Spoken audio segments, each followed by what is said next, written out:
श्री परमात्मने नमः। श्रीमद्भगवत गीता के प्रथम अध्याय के प्रथम श्लोक का चिंतन। मामकाः पांडवाच चैव। पांडव धृतराष्ट्र को अपने पिता के बड़े भाई होने से पिता के समान समझते थे और उनकी आज्ञा का पालन करते थे। धृतराष्ट्र के द्वारा अनुचित आज्ञा देने पर भी पांडव उचित अनुचित का विचार न करके उनकी आज्ञा का पालन करते थे। अतः यहाँ मामकाः पद के अंतर्गत कौरव और पांडव दोनों आ जाते हैं। यद्यपि कौरव शब्द के अंतर्गत धृतराष्ट्र के पुत्र दुर्योधन आदि और पांडु के पुत्र युधिष्ठिर आदि सभी आ जाते हैं, तथापि इस श्लोक में धृतराष्ट्र ने युधिष्ठिर आदि के लिए पांडव शब्द का प्रयोग किया है। अतः व्याख्यान में कौरव शब्द दुर्योधन आदि के लिए ही दिया गया है। फिर भी पांडवाः पद अलग देने का तात्पर्य है कि धृतराष्ट्र का अपने पुत्रों में तथा पांडु पुत्रों में समान भाव नहीं था, उनमें पक्षपात था, अपने पुत्रों के प्रति मोह था। वे दुर्योधन आदि को तो अपना मानते थे पर पांडवों को अपना नहीं मानते थे। धृतराष्ट्र के मन में द्विधा भाव था कि दुर्योधन आदि मेरे पुत्र हैं और युधिष्ठिर आदि मेरे पुत्र नहीं हैं, प्रत्युत पांडु के पुत्र हैं। इस भाव के कारण दुर्योधन का भीम को विष खिलाकर जल में फेंक देना, लाशाग्रह में पांडवों को जलाने का प्रयत्न करना, युधिष्ठिर के साथ छल पूर्वक जुआ खेलना, पांडवों का नाश करने के लिए सेना लेकर वन में जाना आदि कार्यों के करने में दुर्योधन को धृतराष्ट्र ने कभी मना नहीं किया, कारण कि उनके भीतर यही भाव था कि अगर किसी तरह पांडवों का नाश हो जाए तो मेरे बेटों का राज्य सुरक्षित रहेगा। इस कारण उन्होंने अपने पुत्रों के लिए मामकाः और पांडु पुत्रों के लिए पांडवाः सब पद का प्रयोग किया है, क्योंकि जो भाव भीतर होते हैं वे ही प्राय वाणी से बाहर निकलते हैं। इस द्वैधी भाव के कारण ही धृतराष्ट्र को अपने कुल के संहार का दुख भोगना पड़ा।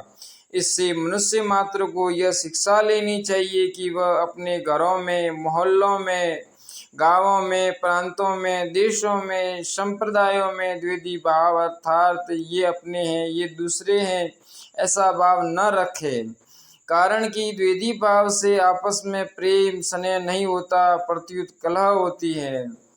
यहाँ पांडवाः पद के साथ एव पद देने का तात्पर्य है कि पांडव तो बड़े धर्मात्मा हैं, अतः उन्हें युद्ध नहीं करना चाहिए था, परंतु वे भी युद्ध के लिए रणभूमि में आ गए तो वहां आकर उन्होंने क्या किया। मामकाः और पांडवाः, इनमें से पहले मामकाः पद का उत्तर संजय आगे के दूसरे श्लोक से 13वें श्लोक तक देने की आपके पुत्र श्लोक से 13वें श्लोक तक देंगे कि आपके पुत्र दुर्योधन ने पांडवों की सेना को देखकर द्रोणाचार्य के मन में पांडवों के प्रति द्वेष पैदा करने के लिए उनके पास जाकर पांडवों के मुख्य सेनापतियों के नाम लिए। उसके बाद दुर्योधन ने अपनी सेना के मुख्य योद्धाओं के नाम लेकर उनके रण कौशल आदि की प्रशंसा की। दुर्योधन को प्रसन्न करने के लिए भीष्म जी ने जोर से शंख बजाया। उसको सुनकर कौरव सेना में शंख आदि बाजे बज उठे। फिर 14वें श्लोक से 19वें श्लोक तक पांडवाः पद का उत्तर देंगे कि रथ में बैठे हुए पांडव पक्षीय भगवान श्री कृष्ण ने शंख बजाया।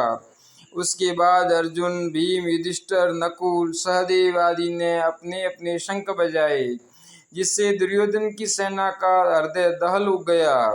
उसके बाद भी संजय पांडवों की बात कहते कहते 20वें श्लोक से श्री कृष्ण और अर्जुन के संवाद का प्रसंग आरंभ कर देंगे। किम कुर्वत, किम शब्द के 3 अर्थ होते हैं, विकल्प, निंदा, आक्षेप और प्रश्न। युद्ध हुआ कि नहीं हुआ, इस तरह का विकल्प तो यहाँ लिया नहीं जा सकता, क्योंकि 10 दिनों तक युद्ध हो चुका है। और भीष्म जी को रथ से गिरा देने के बाद संजय हस्तिनापुर आकर धृतराष्ट्र को वहां की घटना सुना रहे हैं। मेरे और पांडु के पुत्रों ने यह क्या किया जो कि युद्ध कर बैठे, उनको युद्ध नहीं करना चाहिए था। ऐसी निंदा या आक्षेप भी यहाँ नहीं लिया जा सकता, क्योंकि युद्ध तो चल ही रहा था और धृतराष्ट्र के भीतर भी आक्षेप पूर्वक पूछने का भाव नहीं था।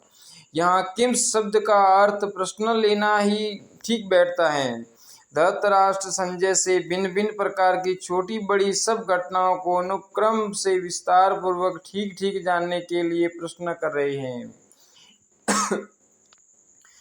परिशिष्ट भाव, मेरे माम कहा और पांडु के पुत्र पांडवा, इस मतभेद से ही राग द्वेष पैदा हुए, जिससे लड़ाई हुई, हलचल हुई। धृतराष्ट्र के भीतर पैदा हुआ राग द्वेष का फल यह हुआ कि 100 के 100 कौरव मारे गए, पर पांडव एक भी नहीं मारा गया।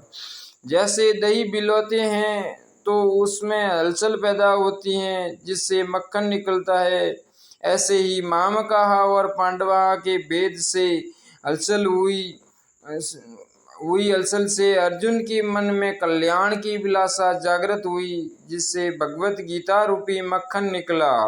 तात्पर्य यह हुआ कि धृतराष्ट्र के मन में होने वाली हलचल से लड़ाई पैदा हुई और अर्जुन के मन में होने वाली हलचल से गीता प्रकट हुई। श्रीमद् भगवत गीता महात्म की जय। भक्तों, अगर आपको ये वीडियो पसंद आया तो इस वीडियो को लाइक करना, इस चैनल को सब्सक्राइब करना, आगे से आगे